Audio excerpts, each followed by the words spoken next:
see a caterpillar, you're not going to call it a butterfly.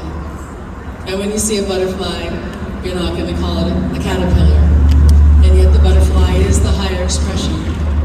And one day there was this little caterpillar, and he was scooching along, and he was minding his own business, not minding being a caterpillar at all.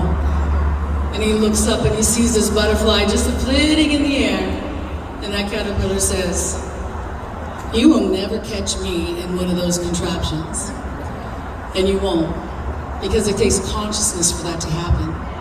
And did you know that when that caterpillar goes into consciousness, it gets a vibration throughout its body, and it knows from the intelligence within that it's time to go and create the chrysalis. And I kind of think of that vibration kind of like, if you haven't been in prayer and you've been in that contact, you kind of get those goosebumps, you know you're there. That's how I compare that. And when that caterpillar is in that cocoon, it's only within the stillness and the darkness and the quietness where that magic is able to take place. And there's the saying that just when the caterpillar believed it was going to die, it became the butterfly. Right? And that to me is just about that surrender that each one of us has to make probably more than one time in our lives, many times in our lives. And did you know that when it's time for that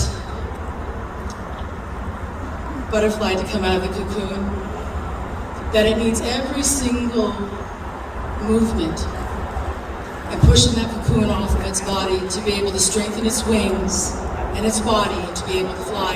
And if I were to happen upon that struggle, "Oh, you poor little butterfly, you can't do that without me," and I were to take and pull that cocoon off of the butterfly's body before its time, did you know that that butterfly would fall to the ground and it would die and it would lose the experience of butterfly? Now this is our story in one way or another, and some transformations that we've been through, isn't it? And the thing that I really love about this transformation, and it's pretty, if you think about the process, it's actually a pretty grotesque process, because if you were to be able to see within that cocoon what was happening, that whole caterpillar has to completely dissolve within itself to be able to transform. And I think that in any transformation that we have within our lives, that's exactly what happens to us. We have to completely let go of all we thought we knew and believed, right?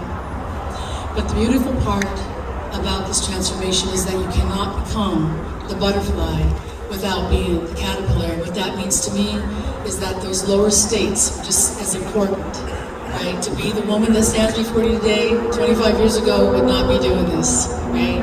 And to be able to have a witness, and bear witness to you that, so when I play this song, I play the lower part to be the caterpillar and the higher part to be the butterfly, and they come together as one.